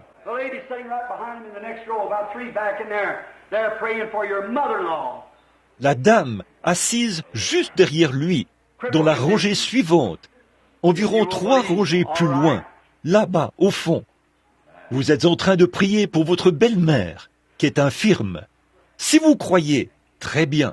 Il y a un jeune homme assis là-bas. Il a la main sur la bouche. Il me regarde. Tout là-bas au fond. Il a la main sur la bouche. Il prie. Il y a un esprit triste autour de lui. Il s'essuie les yeux. Je peux juste distinguer que c'est un jeune homme. Il prie pour quelqu'un. C'est un membre de sa parenté. Cet homme était dans une institution. C'est un jeune homme. C'est un beau-frère. Il est malade des nerfs. Un dérangement mental. C'est exact, monsieur. Ayez la foi, et Dieu l'accomplira pour vous. Je défie votre foi en Christ. Croyez-vous en lui? Est-ce que ça fait 3? Oh, c'est plus que ça, n'est-ce pas? Maintenant, croyez-vous? Votre foi est-elle établie? Votre cœur s'est-il ouvert? Levez la main. Si votre cœur s'est ouvert, la porte est-elle ouverte? Alors, courbons la tête.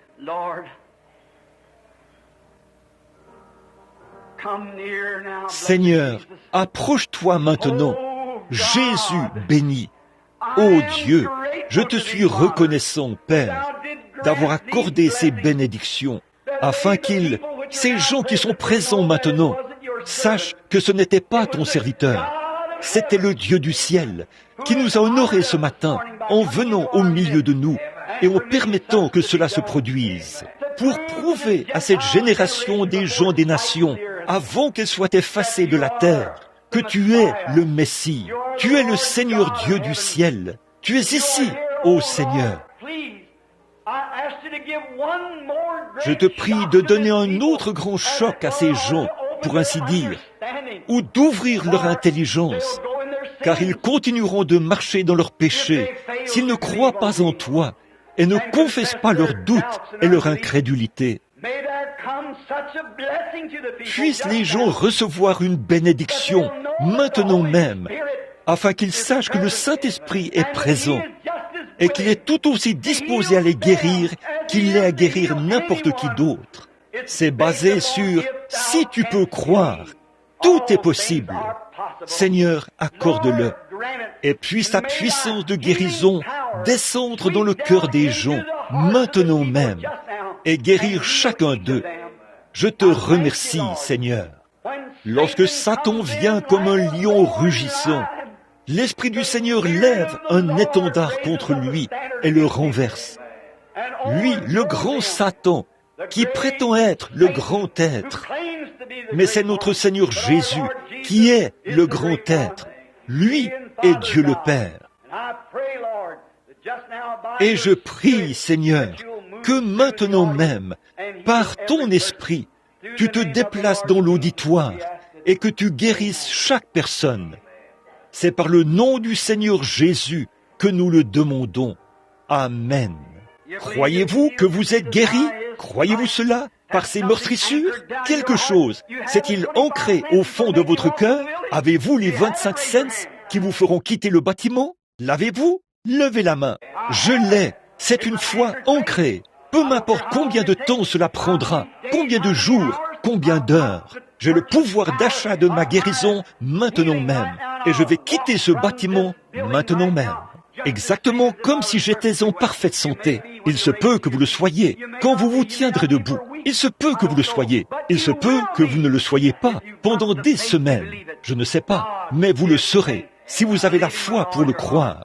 Dieu est foi. Croyez-le de tout votre cœur. Alors, soyez tout seul avec Dieu maintenant. Bon, commencez simplement comme ceci. Seigneur, je crois. Seigneur, je crois. Tous mes doutes sont ensevelis dans la source. Seigneur, je crois. Sauveur, élève ma foi en toi, jusqu'à ce qu'elle puisse déplacer la montagne. Ô Seigneur, pourrais-tu te tromper? Tu ne peux pas te tromper. Pour commencer, si Frère Branham n'avait rien à dire, c'est ce que dit ta parole. Ensuite, par ta grâce, tu as permis à Frère Branham de regarder beaucoup de gens dans ce bâtiment et de faire la même chose que tu faisais quand tu parcourais la Galilée. Si j'ai eu un doute dans mon cœur, Seigneur, enlève-le avant la fin de mon jour, avant que je sois appelé à répondre au jugement. Ôte mon péché d'incrédulité et fais que je sois à toi maintenant même, que je sois à toi. Que Dieu vous bénisse, c'est ma prière. Et ce, maintenant, pendant que vous priez, tout seul avec Dieu, il y en a qui ont levé la main pour signifier qu'ils voulaient marcher avec Dieu, qu'ils voulaient lui ouvrir leur cœur. L'autel est ouvert maintenant, mon ami. J'invite chacun de vous à venir ici, à l'autel, à vous agenouiller et à dire « Seigneur Jésus, sois miséricordieux, je veux que tu viennes dans mon cœur, ôte tous mes doutes, ôte toutes mes craintes, ôte mon égoïsme, ôte tout et toi, entre, viens dans mon cœur et sois Seigneur. Oh, je crois que tu es mon Sauveur, mais tu n'as pas été mon Seigneur. » Que Dieu vous bénisse, frère. Cet homme s'appelle Davis. Il vient de la Virginie. Il est ici pour abandonner l'habitude de fumer et la petite rancune qu'il garde dans son cœur contre un être cher depuis son enfance. C'est pour ça qu'il est à l'autel ce matin. Maintenant, venez. Vous êtes invités à vous avancer à l'autel maintenant. Agenouillez-vous ici devant le Christ de Dieu. Ne regardez pas à cet humble petit tabernacle. Regardez à celui qui est ici ce matin, notre Sauveur béni. Voulez-vous venir? Vous êtes invités. Le Seigneur Jésus attend que vous veniez, que tout esprit qui purifie se mette en action dans votre cœur.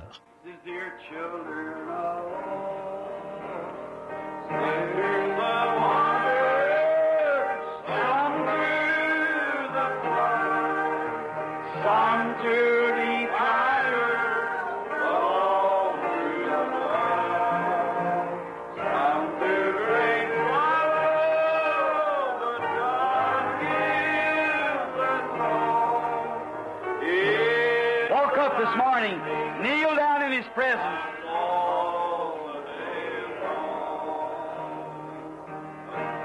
Avancez-vous ce matin, agenouillez-vous dans sa présence. God leads His dear children alone. Sometimes in the valley, in the darkest of night, God leads His dear children alone. Some through the water, some through the flood, some turning triumph, all to the blood, some through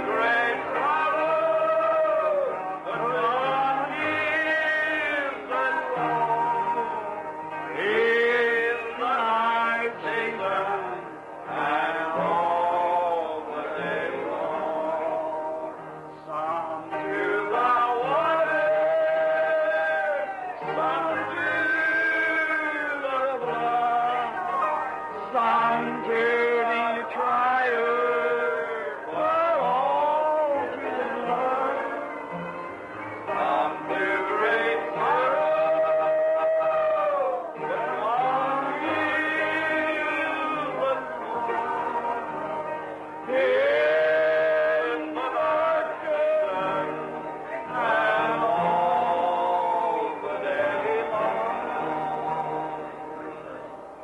The arnold that was and Satan apples, God leads his dear children along. Through race we can conquer eternal harmony. God leads his dear children along. Ne voulez-vous pas le laisser vous conduire? Come to the water, come through the flood, and through the fire, on the blood. Some to great sorrow, while in the road, in the night season, and all the day long. Maintenant, vous êtes invités, alors que nous chantons, et si Dieu frappe à votre cœur, afin que vous ouvriez votre cœur, pour voir sa présence, pour profiter des bénédictions de ce qu'il est votre Seigneur, votre chef. Ne voulez-vous pas oublier que vous êtes dans ce petit tabernacle, et venir ici, au trône de sa grâce, et vous agenouiller avec ces autres gens qui pleurent, et ouvrir votre cœur, afin qu'il puisse ouvrir votre intelligence, pour que vous soyez son enfant et que vous le serviez? Chantons encore une fois le dernier couplet de ce cantique. Vous êtes invités maintenant. Venez. Away from the fire and away from the clay, God leads his dear children along. Away up in glory, eternity's day, God leads his dear children along. Some to the water, some to the heart, some to deep trial, all through the blood.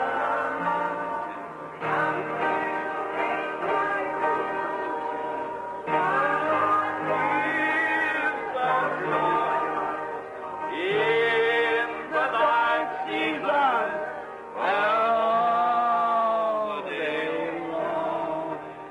Doucement.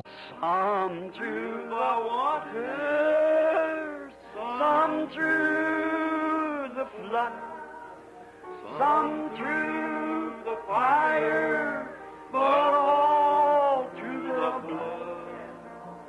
Some through great sorrow, don't you understand? Reasons all in the night season, but all the day. Reverently we bow our heads now in the Nous presence courbons of maintenant la great tête, King avec of respect, en présence du grand roi de gloire, du grand prince de paix. Combien nous sommes reconnaissants que vous ayez élevé et ouvert vos cœurs à ce glorieux esprit qui est présent maintenant. Je ne mettrai pas dehors celui qui vient à moi. Quels que soient vos besoins, tout ce que vous demanderez en priant, croyez que vous l'avez reçu, et cela vous sera accordé. Dieu fait cela pour nous.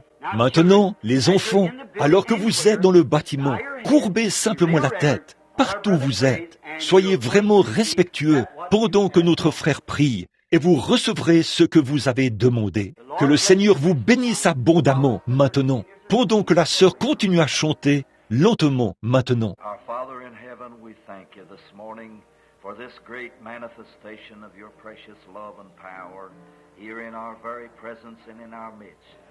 Thank you this morning for the disposition of heart to mind the Holy Ghost. That each one here that is represented before this altar this morning did not come to wooden railings and to floors and benches, but they're coming to you, Lord. We bring the sinners, the ones, Lord Jesus, each one before you this morning, those that have come penitently. Lord Jesus, we pray that thou will look with divine favor this morning upon each one that has come. May their hearts, as they're open this morning, receive that wonderful blessing of being saved through Jesus' name. Father, we thank you this morning for the outpouring of the Spirit upon us, O God, in this unusual manner. We ask thy blessing to rest upon each one that has come today, for our God, our hands are far too short.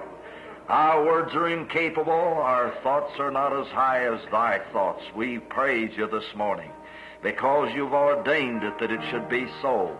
We pray that you'll look upon each one of us this morning as we come rededicating, as we come consecrating, as we come before you this morning for whatever our need may be. May you look upon us today. May you save the unsaved, sanctify and purify the hearts of the impure. We pray this morning, O God, to fill with thy Spirit each one of us, Lord. Oh, how we pray this morning that you'll fill with the Holy Spirit from on high each and every believing heart. May you settle it this morning, O God, and may we settle it in consecration and dedication. May we withhold nothing this morning. May we, with an unreserved manner, give all of ourselves unreservedly to you this morning. Let us have open hearts, O God. Help us if there's something that holds. Help us this morning if there's something that seems too difficult to give up. We pray this morning to bless each one that is here consecrating and confessing and believing before you, knelt about this place in any part of this building. May you receive and accept them this morning and satisfy that deepest yearning of their heart. Oh, we cry unto you this morning, Father, in this hour answer prayer. Meet the need, O God, and may many souls go from this place this morning with their hearts prepared to know for themselves and not another that the matter is settled, that the old account is finished, that you have settled it this morning by your saving and sanctifying and redeeming grace. Bless each one that's here, Father, and undertake for them. Meet the need about this altar. And as we arise this morning in faith, God, go with us and lead us along. As the old song has said, you lead your dear people along. Bless us then and undertake, and we'll thank and praise you for it, for we ask it in Jesus' name and for Jesus' sake. Amen and amen. Amen.